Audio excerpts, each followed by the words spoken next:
On se retrouve aujourd'hui pour continuer notre système d'authentification sur notre application React et Strapi. Dans la précédente vidéo, on avait vu comment mettre en place, configurer Strapi pour avoir un système d'authentification avec notamment les JSON Web Tokens. Aujourd'hui, on enchaîne avec la création du formulaire qui va pouvoir contacter notre service pour pouvoir nous connecter. C'est parti, on commence tout de suite. Bon, l'idée, c'est que côté front, on a besoin d'un formulaire. Donc déjà, on va commencer par le début. On va se rendre dans Front Blog. On va aller dans notre SRC et on va aller dans notre page, voilà, dans notre dossier page. Et ici, on va se créer un new file qu'on va appeler loginpage.jsx. Donc ensuite, je vais me créer mon component login page. On va ici avoir en retour un formulaire. Donc ce formulaire, on va tout simplement au niveau du return se créer une balise form. Voilà, mais le action, j'en ai pas besoin. À l'intérieur de ça, on va avoir un text field. Alors, text field que je n'ai pas importé. Donc, je vais importer le text field de Material UI. Voilà. Donc, à l'intérieur de ce premier text field que l'on va d'ailleurs auto-fermer, ce sera plus simple. Ok, on aura notre identifiant qui s'appellera identifieur. On va avoir notre label, ce sera le username. Et on aura ici le type, ce sera un type texte. Pour l'instant, on va laisser comme ça. Le name, ce sera du coup bien sûr identifieur. Et on va laisser pour l'instant de cette manière-là. Donc on aura ici pour le login, on aura besoin de l'identifieur et du password. Donc je vais dupliquer cette partie-là. Et ici, on va faire pareil pour password. Donc, pour le moment, ce formulaire n'est pas du tout fonctionnel. On va le rendre fonctionnel après. Et surtout, il n'est pas accessible. Donc on va se rendre sur notre app et on va se créer une nouvelle route. Donc le path, ce sera /login. Donc ça, c'est à nous de le déterminer, mais je trouve ça plutôt cohérent. Et le component fera appel à notre login page. Donc ici, je vais import mon login page from page et on avait dit login page. Et donc nous, on va importer ce component là. Donc si je fais appel à cette route, ça va me mener vers login page. On va tester, voir si ça fonctionne. J'enregistre ça, je me rends sur mon application. Voilà, donc on va se rendre sur /login. Je me rends sur la page et j'ai bien mon formulaire de connexion. Alors bien sûr, il faudrait le mettre un petit peu en forme, mais globalement, il est là. Il me manque également sur ce formulaire le bouton pour Submit, bien sûr. Donc je vais me rendre sur ma page. Je vais me rendre juste en bas, on va se créer une nouvelle div et dedans, on va faire notre button. Donc ce button que l'on va appeler Login, on va utiliser un bouton de Material UI. Donc là, tout simplement pas m'embêter, je vais le copier. Voilà. Ok, donc là bien sûr il me dit que le bouton il ne le trouve pas, donc il faut que j'importe le bouton de Material UI. Ce bouton il est là, hop, voilà. Bon ça vous pouvez le trouver sur la doc de Material UI, on avait déjà fait un tuto dessus. Donc là si je me rends sur mon application, je vois que j'ai bien mon formulaire. L'idée ça va être que à chaque fois que je renseigne mes informations, que je puisse les enregistrer dans mon state. Donc déjà, on va se créer un state. Donc ici, je vais utiliser... je vais me créer un state, alors je vais l'appeler crédential. Donc ça va être les informations que j'ai renseignées au niveau de mon formulaire. Set crédential. Hop, et donc on va use state. Je ne l'ai pas importé. Donc ici, je vais importer mon use state. Use state. Très bien. Et à l'intérieur de ce state, on aura nos informations. Donc notre objet il sera composé d'un identifieur et d'un password. Donc à chaque fois qu'on va modifier ici, donc à chaque fois qu'on aura un elden change, donc ici on va se rendre sur notre text field. Donc ici on va rajouter un attribut onChange. Ce onChange fera appel à une fonction que l'on va appeler handleChange. Donc ce handleChange, on va le créer. Donc je vais me faire une const handleChange. Ça va prendre en argument le current target. Et ensuite, on va exécuter notre fonction fléchée. Pour le moment, ce qu'on va faire, c'est qu'à l'intérieur, Donc là, si on fait par exemple un console.log de ça, donc des current target, voilà. On va se rendre au niveau de notre formulaire, on va le rajouter également sur notre password et on va se rendre côté front. Donc je vais afficher mon inspecteur d'éléments, je vais me rendre dans la console et ici, lorsque je vais rajouter mes valeurs, vous voyez que j'ai bien mon target. Donc moi, ce qui m'intéresse, c'est d'avoir le name et la value. Donc nous ici, ce qui nous intéresse, c'est de récupérer la value et le name. Donc si je me crée une const pour la value, ça va être égal à quoi? Ça va être égal à mon current target point value. Pareil pour le name, donc ici, si je fais un point name, je vais ensuite faire un console.log, et donc là, on va débugger notre value et notre name. Donc ici, console, et donc à chaque fois que je vais taper mes valeurs à l'intérieur, voilà, donc si je tape Thomas, on voit que j'ai bien ici ma valeur Thomas qui est renseigné avec mon name identifier. Et donc là, si je tape mon password, j'ai bien ici mon password avec du coup mon name. Donc c'est parfait, j'ai bien récupéré mes deux informations. Alors pour ici améliorer la syntaxe pour que ce soit plus rapide, on peut tout simplement faire un const et extraire la value et le name qui est égal à notre current target. Voilà, donc ça, ce que j'ai écrit ici en une seule ligne, ça équivaut à ce que j'ai marqué ici. Donc c'est parfait, je supprime ça. Et donc ensuite, je vais vouloir modifier mes credentials. Donc pour ça, je vais faire appel à mon set credential et dedans, je vais insérer un objet. Donc cet objet, il sera constitué de mon identifier et de mon password. Donc, suivant sur quel input je me trouve, le champ ne sera pas le même. Donc il y en a un où ça va être le password, l'autre l'identifier. Donc ici, pour résoudre ce problème-là et pour éviter de faire un set credential pour les deux, je vais tout simplement utiliser cette syntaxe. Donc ici, ce sera le name. Donc en gros, je vais extraire la valeur qu'il y a à l'intérieur du name. Donc soit c'est password, soit c'est identifier. Et donc ça va automatiquement m'insérer dans le bon attribut. Et ensuite, je vais faire un 2 points et là, je vais mettre la value. J'enregistre. Je me rends au niveau de mon application côté front. Je vais ici me rendre dans la partie componente et je vais chercher login page, voilà, donc j'ai bien mes deux éléments. Et donc ici, si je commence à taper Thomas, je vois que j'ai bien identifier Thomas.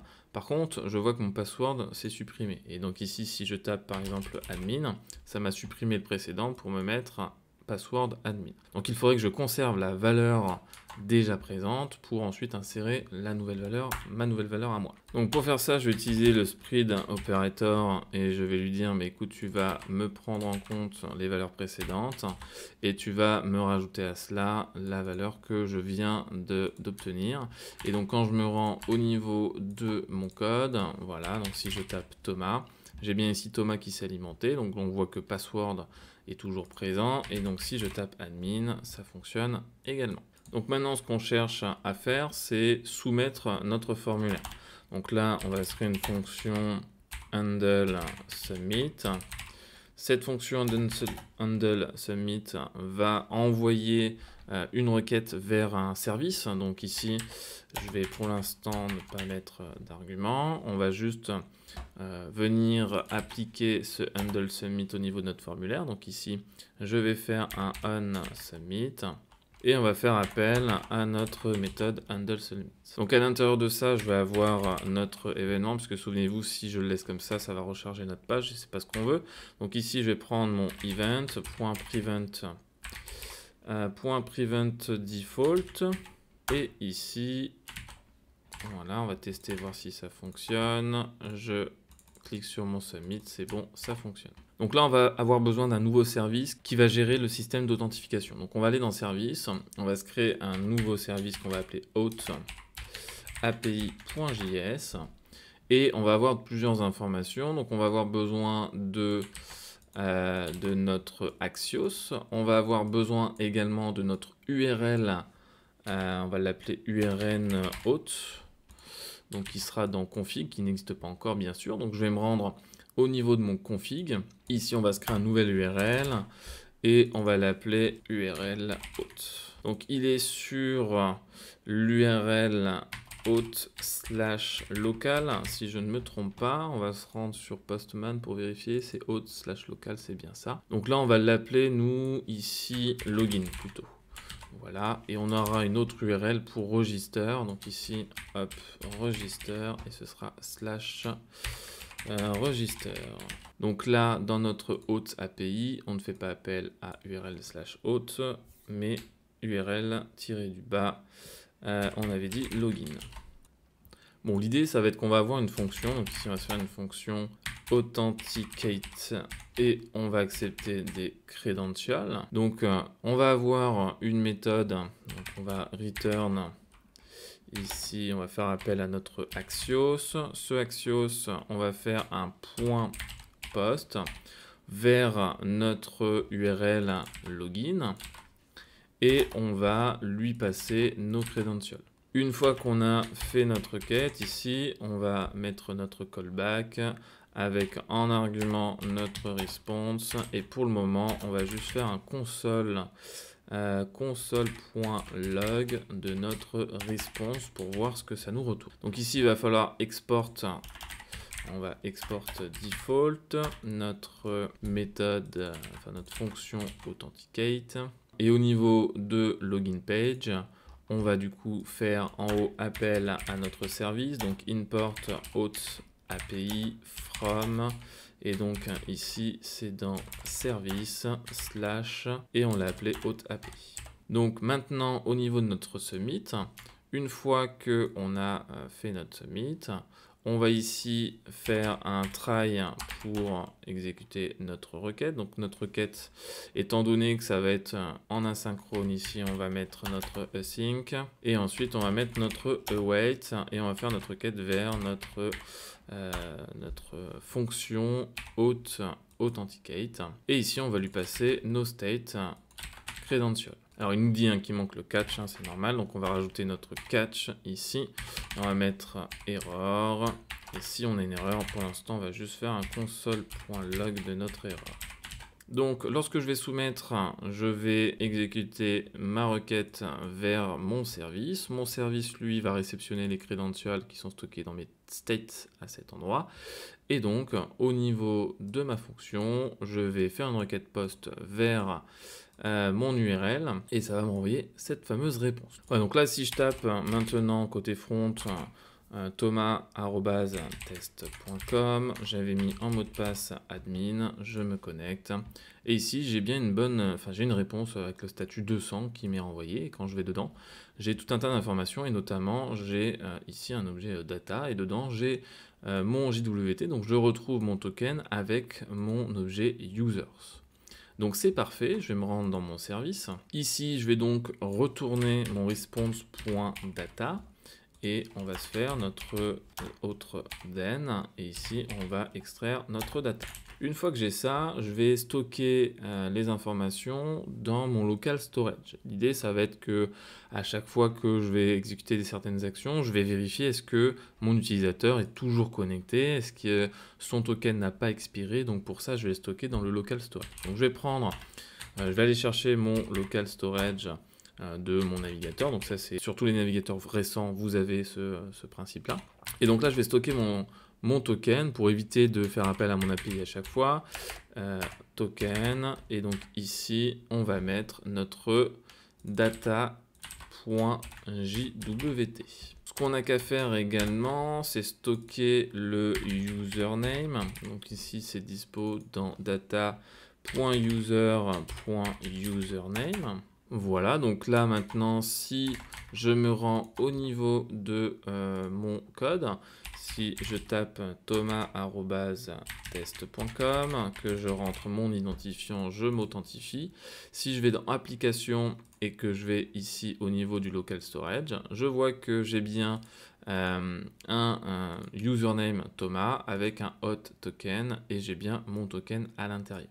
Donc maintenant que c'est prêt, moi ce que je veux, c'est enregistrer mon token au niveau de mes requêtes, rattacher mon token sur mes requêtes, puisque ici sur Postman, vous vous souvenez, pour rajouter un post, nous on avait dit que la personne doit être connectée. Et pour qu'elle soit connectée, il fallait alimenter le header par ici un bearer token et lui rajouter le token.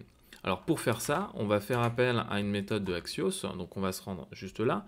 On va faire appel à notre Axios, on va faire appel à la méthode default header.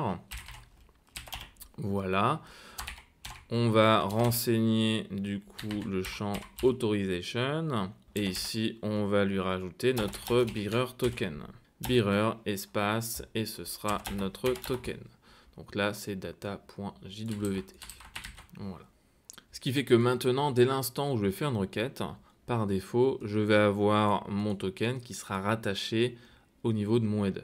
Notre système d'authentification est maintenant opérationnel. Nous allons voir dans la prochaine vidéo comment gérer l'accès à certaines routes pour que certaines pages ne soient accessibles que pour les personnes connectées. Je vous donne donc rendez-vous dans la prochaine vidéo. Ciao tout le monde.